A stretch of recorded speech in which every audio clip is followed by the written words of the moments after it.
Hello and welcome to Sustainability in Your Ear. I'm Mitch Ratcliffe. I'm the publisher of Earth911, and this is a new series on sustainability in your ear called One Person's Impact.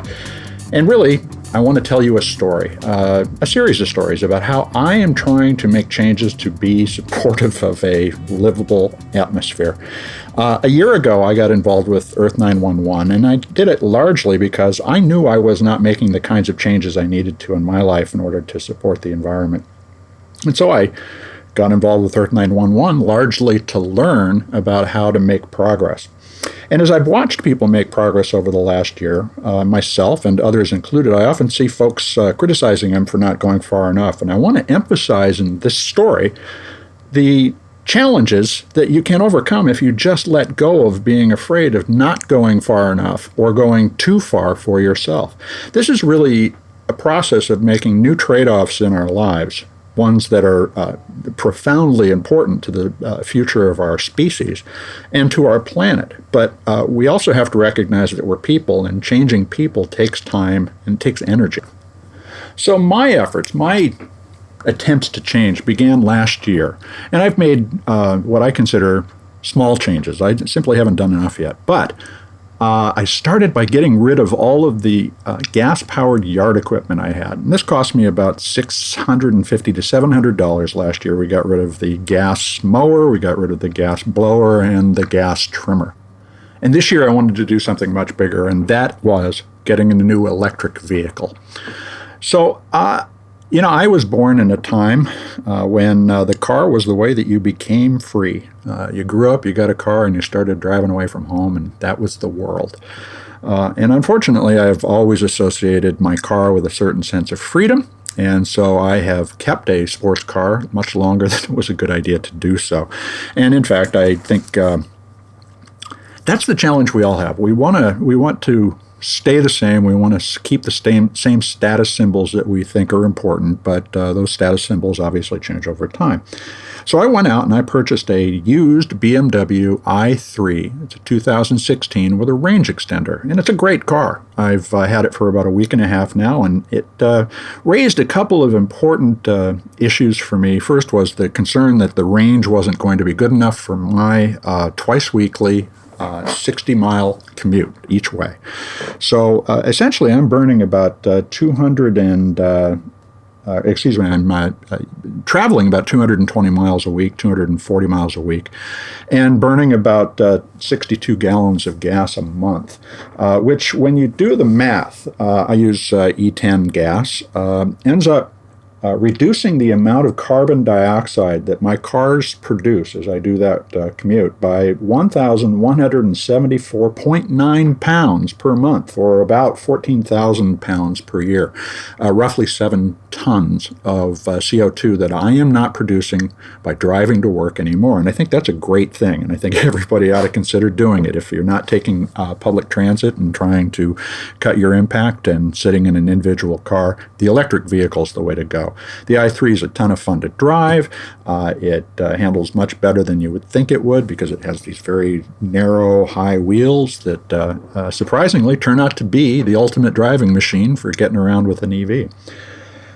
But I also needed to deal with the expectations of my family and also my own sense of security. So first time that I drove to work, that 60-mile commute, I was wondering whether or not I'd make it even one way.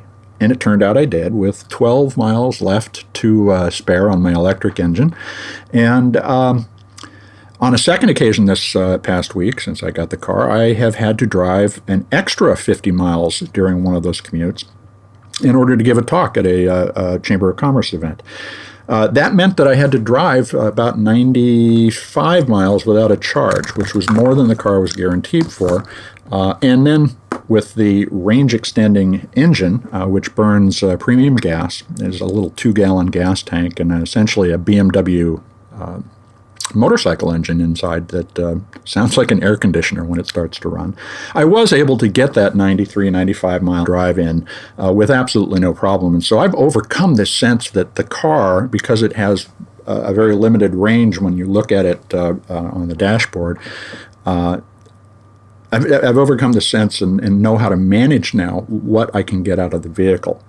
But what is my difference? As I said, I'm getting rid of about 14,000 pounds of CO2 a year, and I can certainly add to that by carpooling with other people to reduce their emissions, and also participate in other forms of conversion to electric, which I have yet to do, obviously. Now, why should one person make these changes? We all hear all the time that, you can't make a difference. Only people who have power or who are elected officials can make a difference. And that is very unfortunate. I think we are not sitting out here in the cheap seats. We're sitting out here in the seats that are in control of the economy, because ultimately we're the ones who decide what we want to buy and use.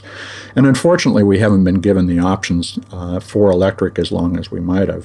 There were electric cars 100 years ago. It's unfortunate that the gasoline-powered engine won out, but it did. And so here we are today with probably another 5 to 6 years to go before some really incredible new battery technology hits the market, and we're able to drive 50 miles with absolutely no thought as to whether or not the battery is going to wear out. Those electric vehicles in the 2025 range are going to be able to drive 300 to 500 miles on a charge. And I'm looking forward to that. But for the time being, a used BMW is a great way to go. Now, these cars do depreciate fairly quickly. The 2016 vehicle that I purchased sold new for about $54,000, and I got it for $26,000. And I also purchased an extended coverage plan for the battery. So essentially, my car is covered and will deliver the performance it currently does on a single charge until 2025. And if it falls below 80% of that, I can have those batteries replaced. The car, driving an i3 is also interesting because you get a lot of kudos from people. I happen to, put a little posting on Facebook, and I got back more than 100 congratulations, and I would call heartfelt thanks from people for making the effort to make this change. It's also true that when we're talking about this with friends here in town, they say the same thing. They're just wildly impressed. But it's been a bit of a challenge. Getting rid of a Cadillac sports car was unpleasant to me and my wife, and it caused some tension here in the house.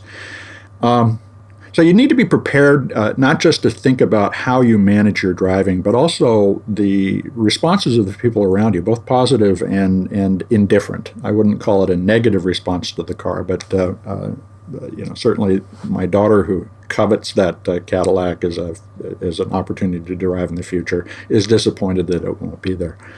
Now, let's talk about some of the things that made that a good decision. I have power coverage or a power service from Tacoma Public Utilities, and this is a utility that is primarily hydropower driven. In fact, 84% of their power comes from hydro. Only 1.6% of Tacoma Public Utilities power comes from coal, which was my primary concern. I don't want to buy into a car that, even though it is electric, is ultimately using coal power to drive itself. So even though Tacoma Public Utilities has a little bit of nuclear, 6% as a source, which is less than the 7% that they currently get from wind power, I'm pretty comfortable that the utility, TPU, is giving me clean energy. The next step I could take to ensure that would be to move to a solar home, a completely solar-driven home, and essentially live off the grid on the power generated by panels on my roof. And that may be something that I'll be doing in the next couple of years. However, it's a very significant investment to do so, and we've talked about that on some of the other podcasts and certainly in many articles on Earth911. So if you want to know more about how to add energy, add solar power to your roof, check out those articles.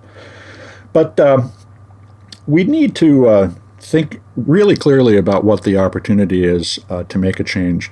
If 10% of American drivers, there's about 221 million drivers in the United States, were to switch over and do what I did, and that is get rid of roughly 14,000 pounds of emissions a year, which is actually a little low. Most people drive or commute 5 days a week, whereas I commute 2. So we'd actually be moving higher overall if everybody were to do this. But let's say just 10% did that. We'd be getting rid of about 155 million tons, or 3% of the CO2 produced by U.S. by the U.S. in total each year. 3% doesn't sound like much, but that's if only 10% of our drivers were to switch over. If 50% of our drivers did, then we're talking about something on the order of 20% of the total CO2 emitted by the United States. And that would start to make a significant difference because we're going to be bringing several new technologies online in conjunction with our use of electric vehicle or electric power for vehicles. And one of those is the ability to capture carbon and remove it from the atmosphere. So if we can begin to lower our emissions overall, as well as capture carbon and permanently sequester it rather than doing temporary offsets where you sell a power company the ability to buy back the right to pollute by purchasing carbon credits, but actually if we established a permanent sequestering model where when you pay for a carbon credit, it ends up in the ground and stays there or under the sea, we'd be in a much better position to move toward 2030 when we need to really begin to completely eliminate this CO2 sources as a driver of global temperature change. And by 2050, I believe, with carbon capture, the reduction of carbon emissions and the general transition from fossil fuel to electric, wind, solar, and other forms of electric power generation, we can be in a position to return the climate overall back to something similar to what our grandchildren had. We're at roughly 420 parts per million of CO2 in the atmosphere today. That is 120 to 150 million parts per 150 parts per million higher than it was at the beginning of the industrial era when it was about 220 parts per million CO2 in the overall atmosphere. So doing things like moving from gas-powered garden equipment is a tiny little thing, although two-stroke engines, which are common in those devices, are even more polluting than a regular car engine. Those small differences add up. Adding the car, adding solar for the house, which would eliminate other sources of coal-generated or nuclear-generated power that we consume, will make an even bigger difference. And of course, we can cut other forms of consumption. But that car, that thing we get around in, is so thoroughly inculcated in the American identity of at least the 20th people born and raised in the 20th century, that it's going to be a challenge for a lot of people to let go. And I'm hoping if you hear this and understand the urgency of the situation, that you'll consider looking at one of these cars. Now, the i3, the performance is great, handles well, it goes as far as I've needed it to, and now that I've done some experimentation, I realize I could take this on a trip. The difference on those trips would be stopping for a fast charge for roughly 25 minutes to an hour, or a long charge of up to 3 to 4 hours in order to keep going. Now, when you're planning a vacation, that's a very different thing than driving straight across a state or straight to Los Angeles from San Francisco or from New York to Washington, D.C. You're going to have to build in pauses. But that may be the kind of vacation we really all need, is one where we're not in a rush to get somewhere, but that we're on a journey with the ability to stop and appreciate the things around us. So it's not so bad. It still is that form of mobile freedom that we all covet in this country. Now, you may be thinking, well, give up the freedom. Well, I may have to die in order for me to do that. And many people are going to hold on to the things that they were familiar with, such as the freedom of mobility that came with the sheer happenstance and luck of being born in America in the late 20th century. That is the nature of change. Generations come and go. And I'm astonished at the awareness and the brilliant concern that young people have about the environment that they're growing up into. We need to help them by making some of these changes, even though they are uncomfortable. So I gave up a sports car, but I got an i3, and it's a BMW. It's used, and I think a lot of people should consider looking at used electric vehicles as their first step, maybe use it as an augmentation to their current transportation modes instead of simply looking at it as a pure replacement. And we should all learn to step back from the things that we take for granted, like mobile freedom, and think about how we can trade off the right things. So I gave up gas. I gave up a lot of oil that spills on the road from a car, and in fact, a single quart of oil that leaks out of a car over the course of its life can pollute up to 1 million gallons of water. So that's a big change. So what does one person's difference make? Well, when you make a difference of 14,000 tons of carbon over the course of a year, I think you can pat yourself on the back. I'm not satisfied with the progress I've made completely, but I have made a step in the right direction. And I hope that you'll join me in thinking about how you can do the same. So this is Sustainability in Your Ear. It's the first of our One Person's Impact series. We'll be asking others to talk about this as well. I'm Mitch Ratcliffe. This is Earth911, and we'll be talking to you soon. Take care.